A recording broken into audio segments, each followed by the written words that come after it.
Арбаңыздар, урматтуу, уюткулуу журттун урпактары, амансыздарбы?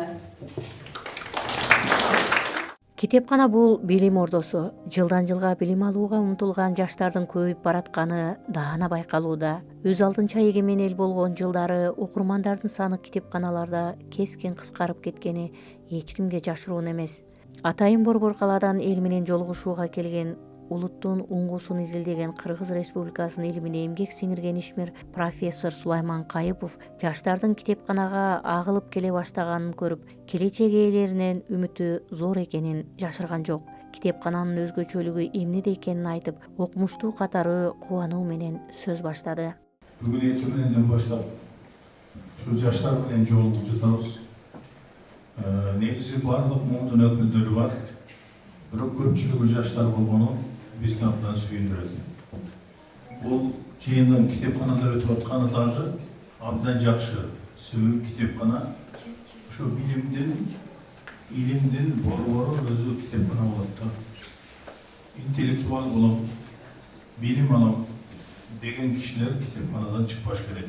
Ар бир элдин баа жеткис байлыгы бул анын эне тили. Тил чынында көнөрбөс кенч. Тилди баалоо, тилди барктоо менен ар бир эл өзүнүн улутунун уңгусун, баалуулугун сактай алат.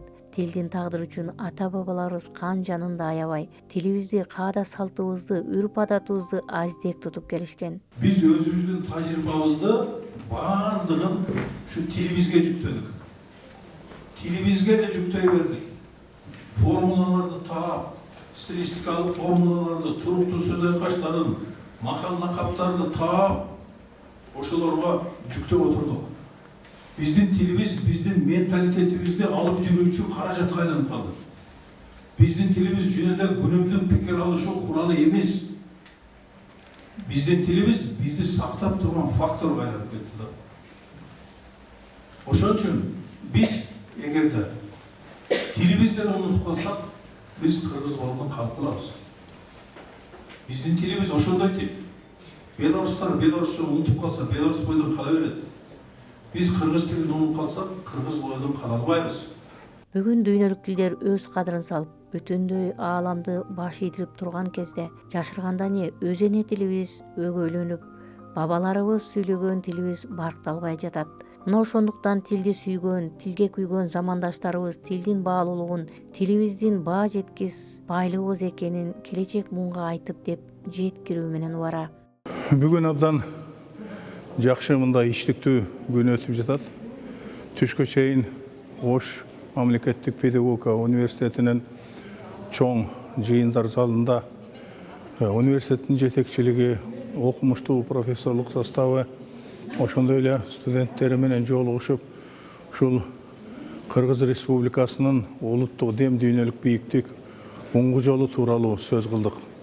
Негизинен уңгу жолдун эмне экендигин түшүндүрүү, анын айрым жерлерин керек болсо майдалап ошол айтып берүү жагы колго алынды. 24 жылдын 18 февраль 18 декабрында кабыл алынган ошол улуттук дем дүйнөлүк бийиктик уңгу жолун ошо кызыгып муну кантип ишке ашырабыз.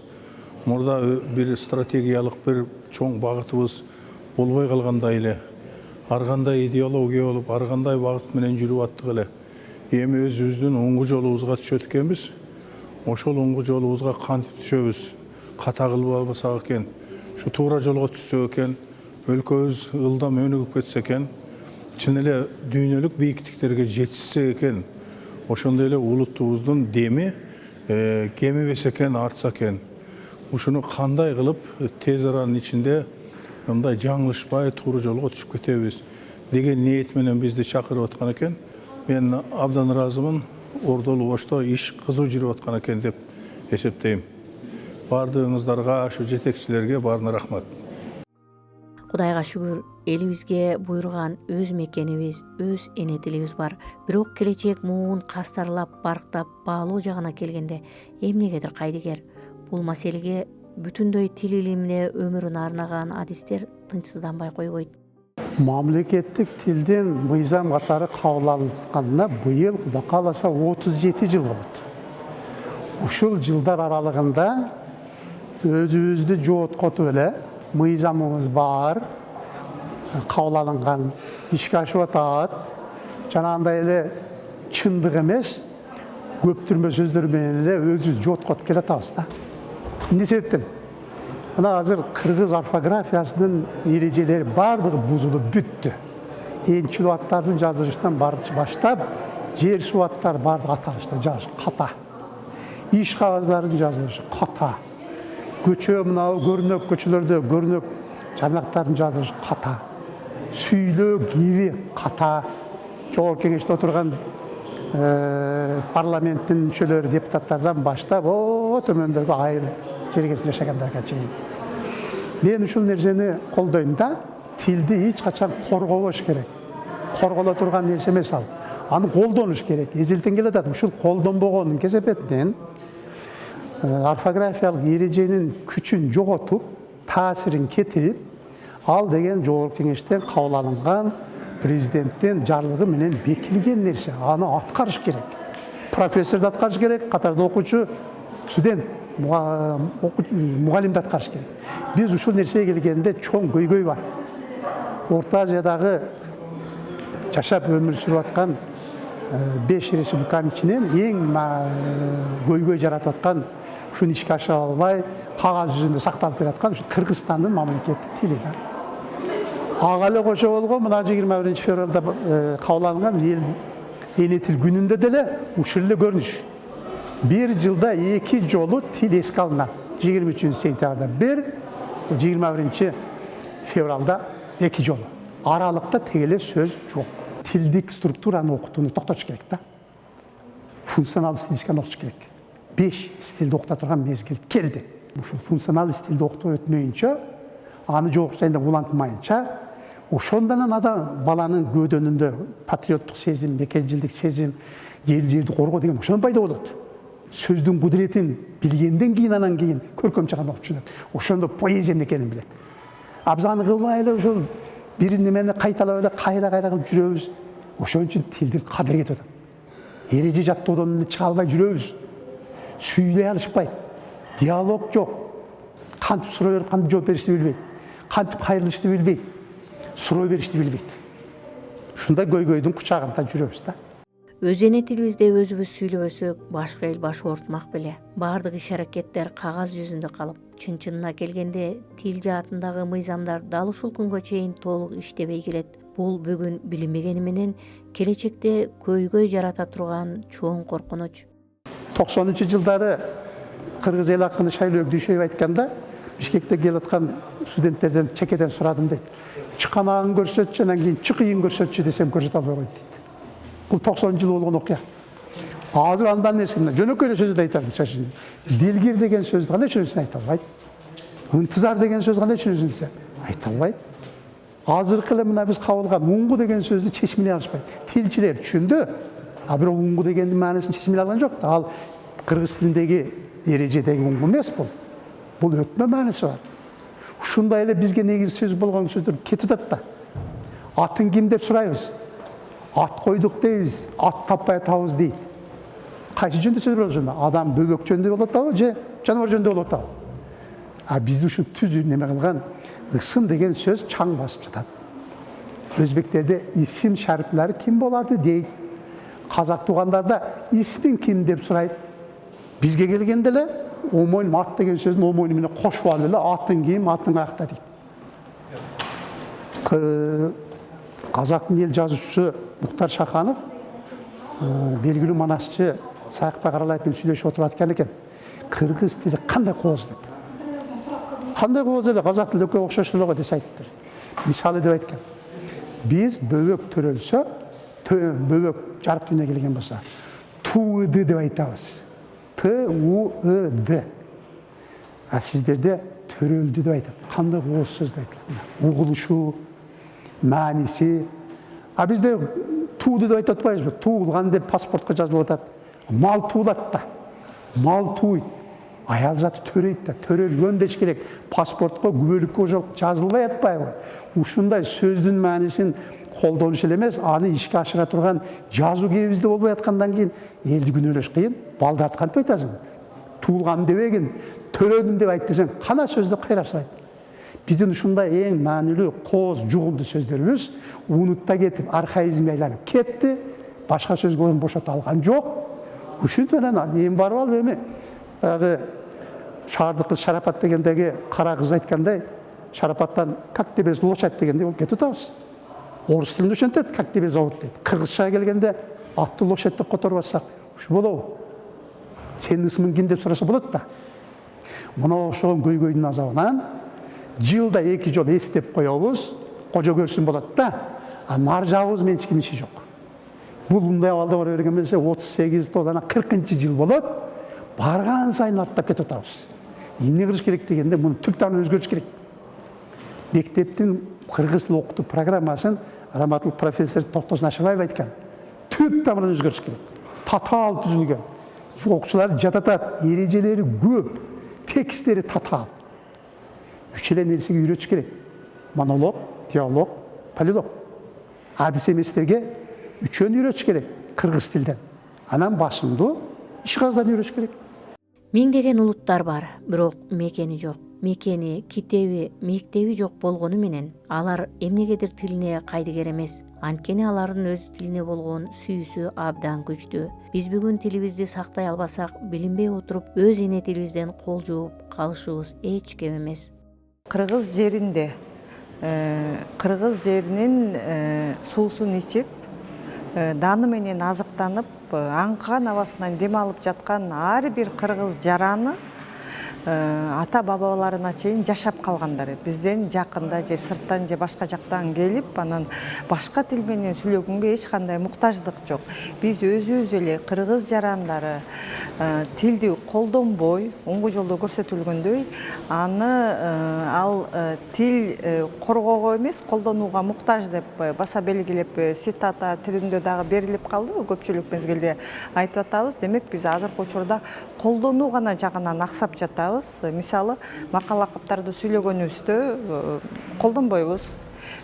Каймана сөздөрдү сүйлөгөнүбүздө колдонбойбуз. Биз тескерисинен чулуу, кыска, ошондой эле жеңил сөздөрдү колдонуп калдык да. Өзүңүздөр жакшы билгендей эле бул ошол оңгу жолдо көрсөтүлгөндөй эле кыргыз эли эгемендикке ээ болгон жылдарында бир аз өзүнүн оңгулуу жолунан адашып, жарандардын сезими мокоп, келечекке болгон ишеними азайып, улуттук сыймыгы төмөндөп калган мезгилинде ушундай боштуктарды аралыгында тилге болгон, маданиятка болгон, тарыхка болгон, наркка болгон, макал лакаптарга болгон, биздин өзүбүздүн таянымдарыбызга болгон мамилелер солгундап, анан муктаждык дагы келип калды да. Себеби дегенде өзүңүз билесиз, бир мезгилде сиз менен менин муунумдагы адамдар, ата энелерибиз балдарын орус тилиге окутайын.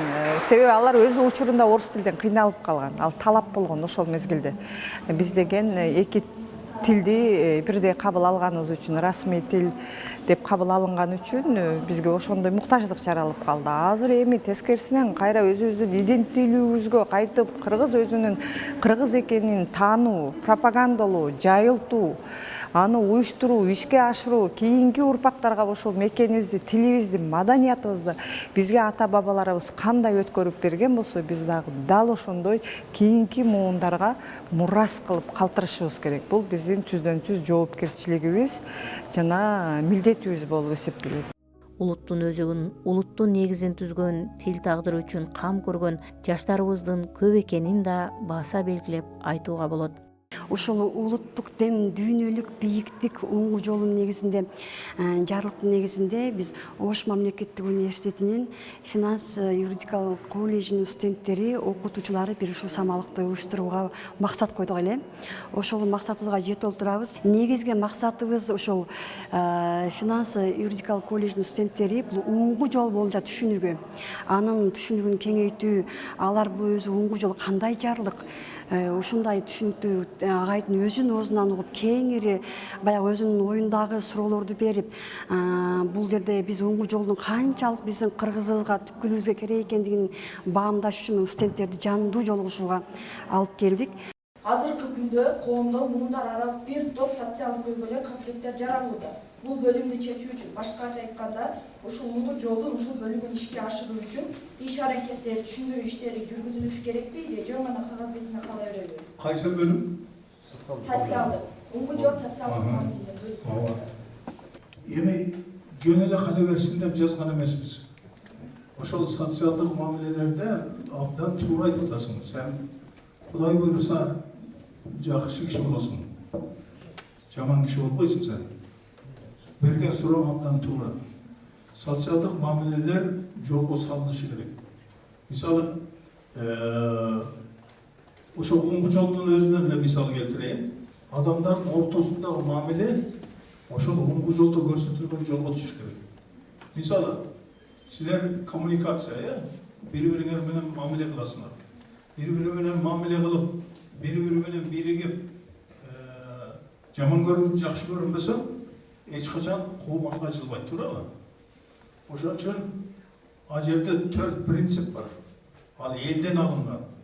Жанагы жакшылыкка жакшылык ар кишинин иши дейт. Бул эмне деген сөз? Бирөөдө сен жакшылык көрсөң, кезеги келгенде сен де жакшылык кылып койсоң, бул нормальный иш дейт. Бул катардагы жумуш. Эгерде жамандыкка жакшылык эр кишинин иши дейт. Унгу жолдо жазылган. Бирөөдөн жамандык көрсөң дагы, билип кылдыбы, билбей кылдыбы, сен бир жамандык көрдүң. Сен ал жамандыкты көрүүгө эч кандай себеп жок эле, бир көрүп калдың. Ошого карабай туруп, эгерде ылайыгы келип калса, туш келип калса, сен ага жакшылык менен жооп берип койсоң, бул эр кишинин иши дейт. Биз кандай заманда жашабайлы, жаштар коомдо чоң күчкө ээ, билимдүүлөр чынында эртеңки күндүн тиреги. Ушул жаштардын мынтип билим алуусу үчүн жакшы шарттарды түзүп, байма-бай жолугушууларды өткөрүүгө аракет кылган бул китепкана жамааты. Бул облустук китепканада бүгүн өзгөчө мындай маанилүү күн деп айтат элем. Биздин президентибиздин буга чейинки чыккан улуттук дем дүйнөлүк бийиктик унгу жолу жарлыгынын алкагында бүгүн жаштарга ушул унгу жолу жарлыгынын маанисин, маңызын түшүндүрүү, ошол унгу жолду, өзүбүздүн унгу жолубузду табуу, ошол менен өзүбүздүн жашообузду алып жүрүү боюнча бизге абдан баалуу сабак болуп атат. Ал эми китепканада мындай иш-чаралар бизде байма-бай өтүп турат. Бүгүнкү күндө элдин ушул китепканага келип, биздин тарыхый бай мурастарыбыз менен таанышып, дүйнөлүк классика менен таанышып, окуп кызыктар болуп турганы, бул дагы ошол элдин генетикалык жактан жаңылануусун, өнүгүүсүн, өрчүүсүн бир белгиси катары көрсөк болот. Бүгүнкү күндө биздин окурмандардын саны буга далил.